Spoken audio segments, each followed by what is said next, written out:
Hello, my name is Gary Faessler. Welcome once again to Chefs About Town, the show for people who really love good food. This is a cookery program that focuses on the foods and wines of our Pacific West Coast, using regional foods in season at the peak of their quality, prepared in innovative, creative, delicious, yet simple ways, a show that highlights our own unique British Columbia cooking style.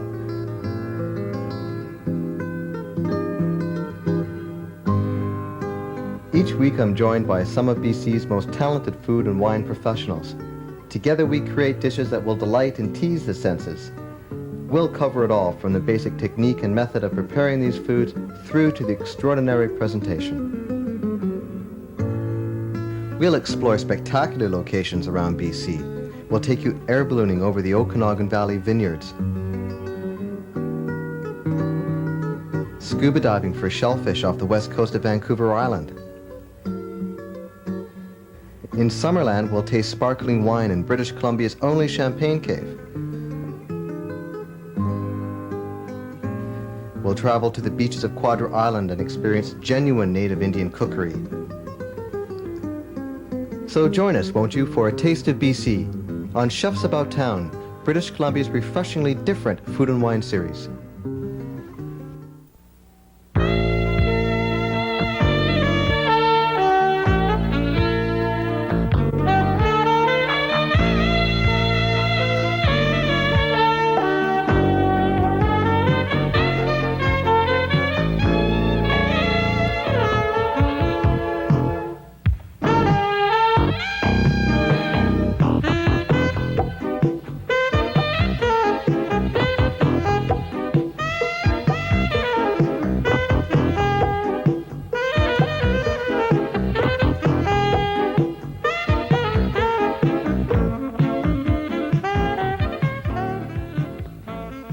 Hello, my name is Gary Faessler.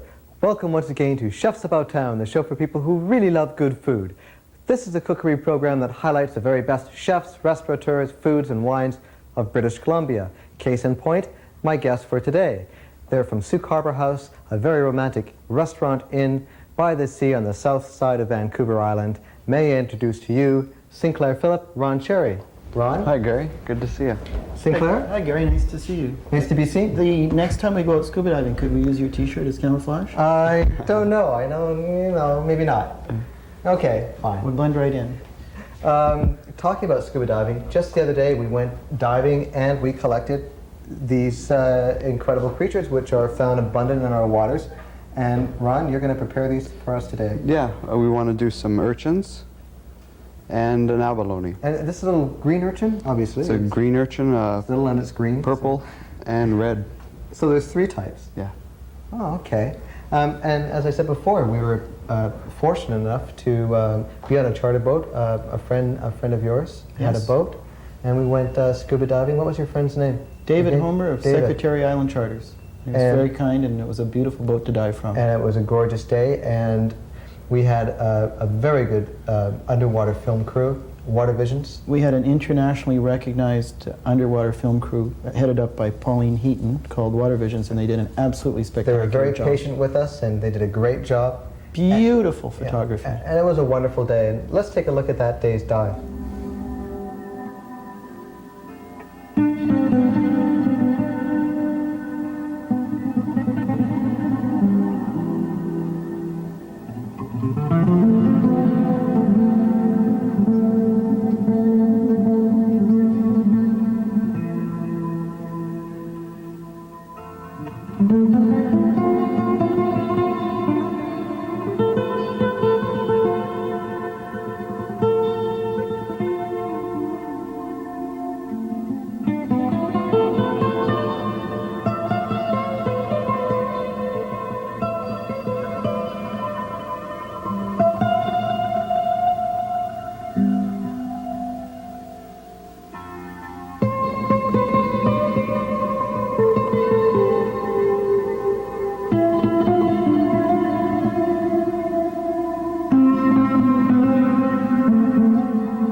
So Ron, what's our abalone doing? It looks like it's trying to escape here. I think that he's trying to flip himself over again.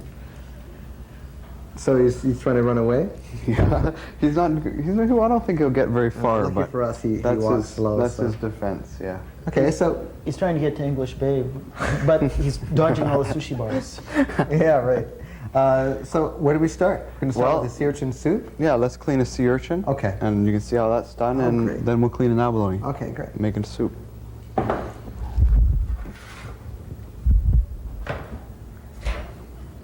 Oh, that's a good knife to have. Yeah, you want a knife with a thin blade. Uh-huh. And you put it right down through the center to the floor Okay. and give it a twist. Just a twist and that cracks the Cracks shell? it open, yeah, like a shell. Right. Exactly. This isn't a very nice urchin. It's discolored. Okay, well, it's still gonna be It not has too the same bad. flavor, Uh-huh. but it's not.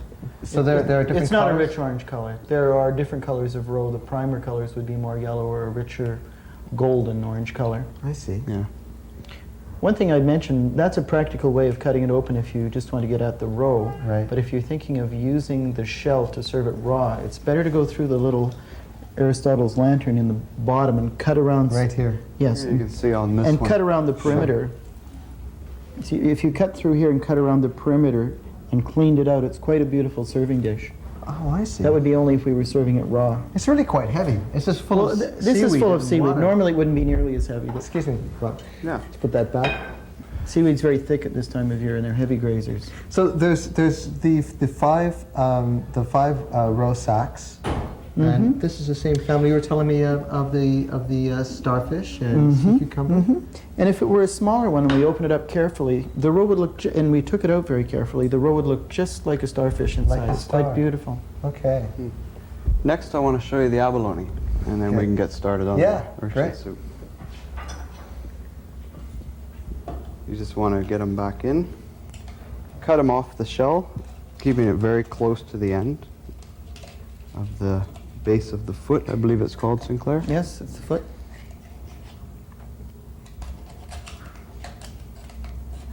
Cut them straight through. I see. There you go. Yeah, here he comes. Now the rest of this is the intestines and the stomach, Yes, I would imagine. yeah. and- We don't bother with No. that. Well, we could use the roe. In fact, Tojo does an excellent job of preparing it in Vancouver. I worked with him doing that once, and it's an excellent dish. And we better say who that Tojo, the chef. Tojo, at the sushi Tojo's chef at restaurant. Tojo's restaurant. Okay. It is a prime element of sushi. For us today, that's what I'll do with the abalone. We'll slice it later, but let's go on. Okay. And It do some smells soup. fantastic. All of this it's very sweet, like the sea. I'll just get rid of this. Yeah. Get rid of this tray. There's sea urchin, literally zillions of them off our coast. You noticed in the film that there were beds containing Beds. hundreds, if not thousands, of them. That's right. They're extremely beautiful underwater. Yeah, and they feed on the kelp. They feed on kelp, and they live in almost identical habitat to For the abalone. soup, we're going to keep it very simple. Okay. I'm going to heat up the pan with a bit of butter and sweat some shallots. Sweat some shallots. So we're just going to Yeah. place shallots in and put the cover on. Unsalted butter. Yeah, unsalted butter. Sweet We're just butter. going to let them, just let it get a, just sweat them with no lid. No lid. Let 'em okay. go. So we don't want to brown them. No, we don't get want to brown them bitter. at all. Yeah. Something light with the urchin keeps it very, we're going to use, I've pureed some urchin. Oh, so tell us how you do that. Just throw it in the Robocoup or Just- Cuisinart or blender. Exactly, in the Cuisinart. Pull it Okay. out from the shell like I demonstrated and send it through. I haven't strained it. If you're neat about it, you won't get any spines or shells in it. I see. Okay. So it So should just be careful. Yeah. Sea urchin soup. Aha. Not on too many other cookery programs, just chefs about town. Shallot should be fine by now. So we're going to add a little bit of Gewürztraminer. Okay. It's nice with the urchin, very fruity. They come together You nice. brought this one. It's a British Columbia wine, nicely made wine. And we've experimented a lot with sea urchin, and what works the best is pear cider. We have very good pear cider from British Columbia and Gewürztraminer, because they both bring out and enhance the tropical fruit flavors in the sea urchin. And they're quite strong. We're going to let this reduce, then add a little bit of fish Stock. stock. Yeah. Very nice. Good. And you believe in using stocks a lot. It in your depends on cookery. what we're using. If we're doing, for example, a berry sauce, Oh, of I course. certainly wouldn't. But I meant of course. compared to the alternatives like the canned stocks no, and we those wouldn't. cubes. There's no sense. Yeah. There's not for what we're doing, no. 'Cause But it's as so you know, full of Gary, salt. it's not too hard now to find pre-prepared fish stock. You can make it at home and freeze it. It becomes a bit fishier, but it's not hard. You It's know, the not. basic element is the skeleton of a fish. I'm just But that's gonna all you add have in a few scraps. A little bit of the fish stock, not too much. Okay. The urchin's going to really build us some flavor, so we Okay. don't want to overpower it at So all. wine, shallots. About how stock, much stock did you add there? I think it was about 2 ounces, Sinclair. And some heavy cream. And about the same with the cream. Heavy cream or whipping cream?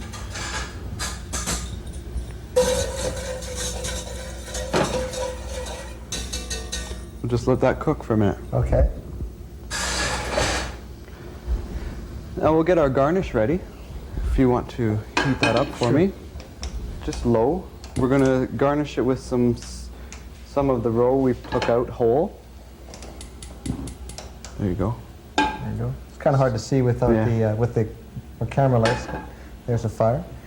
Some of the roe whole and some Yeah. fresh sea lettuce. Okay. That was Sea gathered, lettuces, gathered actually earlier today. by seaweeds and Sinclair. things. Yeah. Do you want to show them the sea lettuce? Yeah. Now these are delicious, aren't they? They are. This If is you it? look And at a this, good food. if you look at the sea lettuce, this is the only seaweed on the beach of this color. There are only two different kinds. It's And very it can be easy eaten to- raw, and yeah. it's one of the very best, and it's by far the easiest to recognize. It's always this light, bright green color.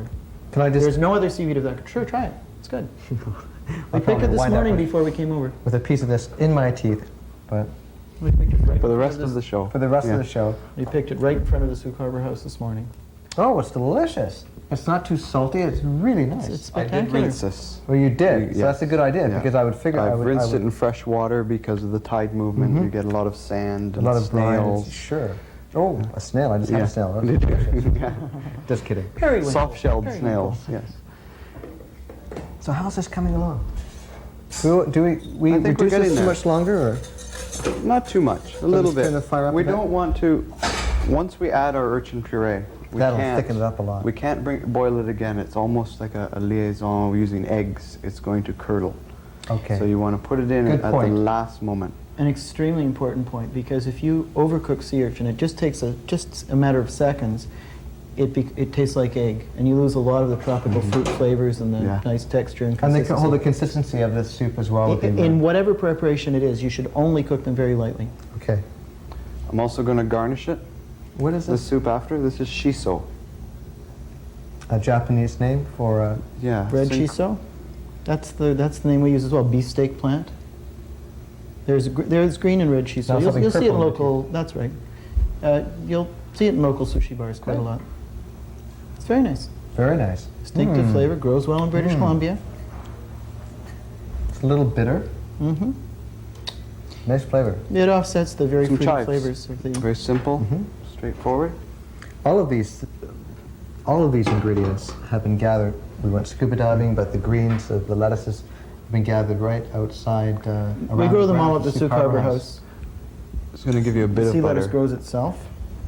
Now, Gary, if you want to warm this for me. Yeah, is that fire up enough for you? I think so. We don't want to cook it. We just want it to warm. Okay. Here, I'll just turn it up just The sea lettuce doesn't need to be cooked, but it takes on other flavors very nicely if it is cooked. What happens to the color?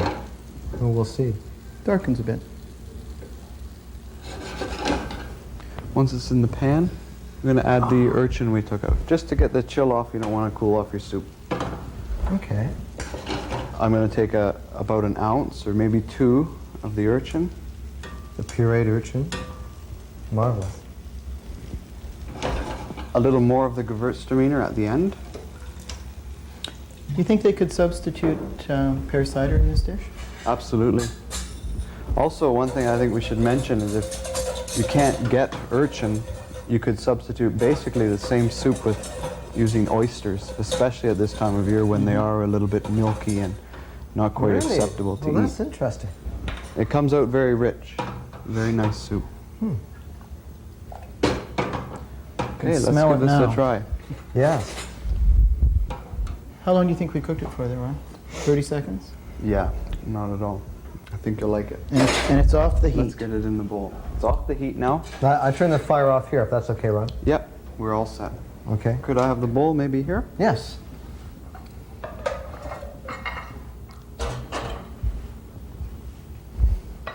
Oh, look at that. It tastes wonderful, really does. We brought you a spoon there, Gary. It's just behind you. Oh. Okay.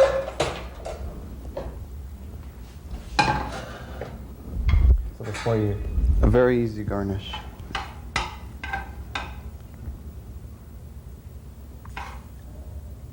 So delicate. It's very delicate and sweet. It like a moonbeam. I don't know. It's very nice. Very nice. I think the shisho just adds a little surprise. There we have our sea urchin, cream, shallots, and some shiso. Gewürztraminer. Very simple, very quickly. Simple, clean, yeah. Certainly very original. Excellent combination of flavors. It works really well. I think we have. How'd you like the soup? Oh, I love it. As I said, it's very subtle and sweet and delicious. A unique flavor, fruity, beautiful, beautiful. Do we have time to do? I think we have a few minutes. I think we have time to do something quick with abalone. Sure, let's do Okay. that. I'll just set this back here. We'll just put this plate over here.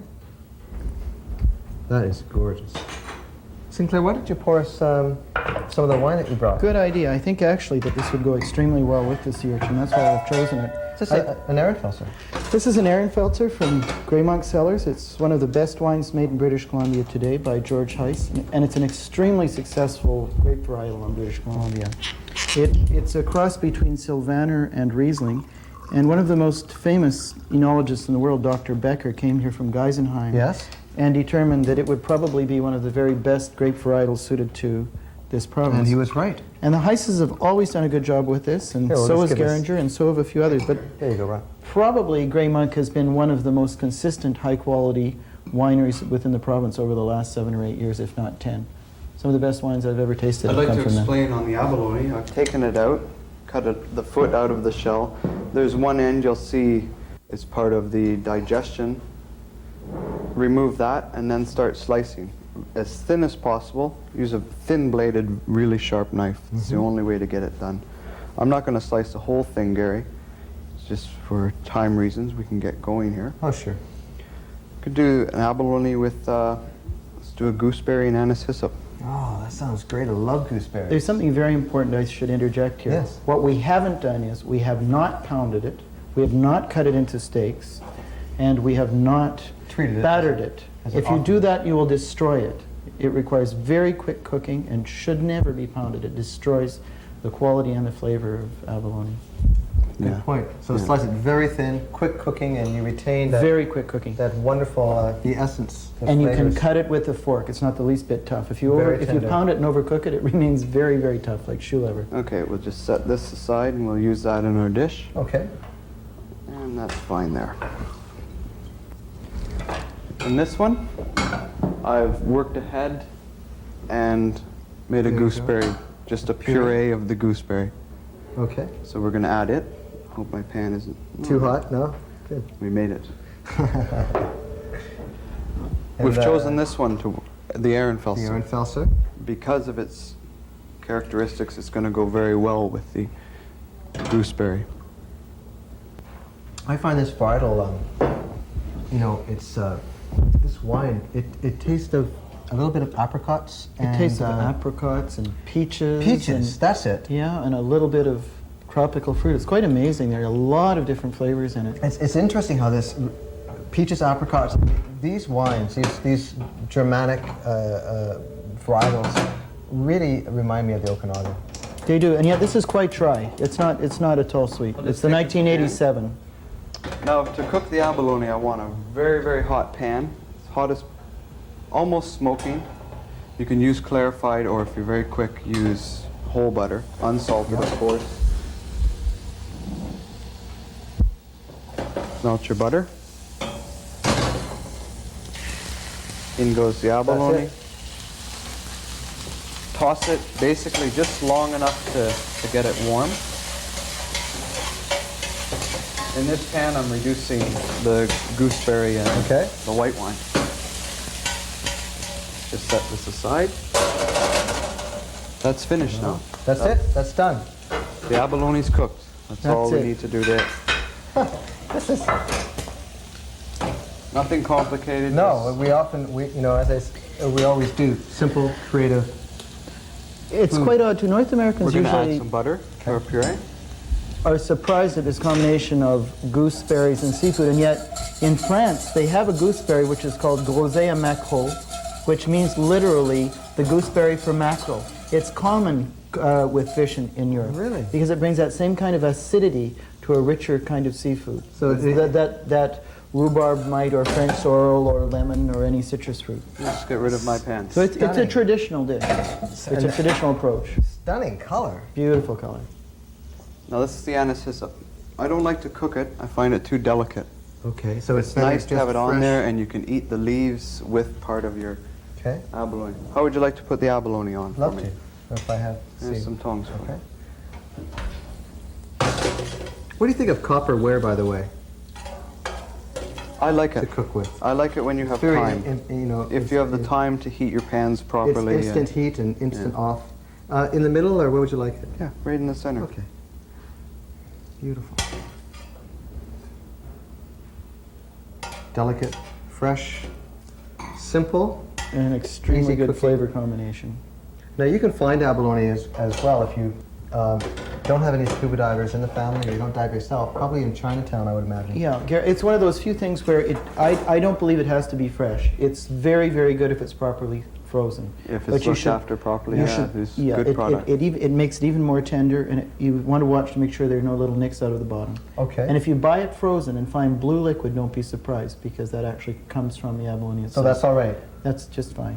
Try Gary, try a bit and see if Try it's some, tender. please. We have some forks. Yeah, I have. This is great. It's really hard, doing this show with working with people like Sinclair and Ron and drinking these wines and You eating need food. chopsticks. Tender, Mm. very mild crunch, that's all. Just a little bit of a texture, of a bite. Mm-hmm. You have to taste it for yourself. It's gorgeous. How It's do like to goose- see the gooseberries go very, very well. Listen, we have to go, and we're going to continue to maybe make some more of this for our camera crew and drink some more wine and chat. But until again, thanks for coming over. Thanks Ron for and having Sherry. us. Thank you And very much. Sinclair Phillip, No, come over and see us at the Sooke Harbour House again soon. I will. I'll be over very soon. Tomorrow, maybe. For Chefs About Town, my name is Gary Faessler. Until we see you next time, please enjoy yourselves and eat well. Bye now.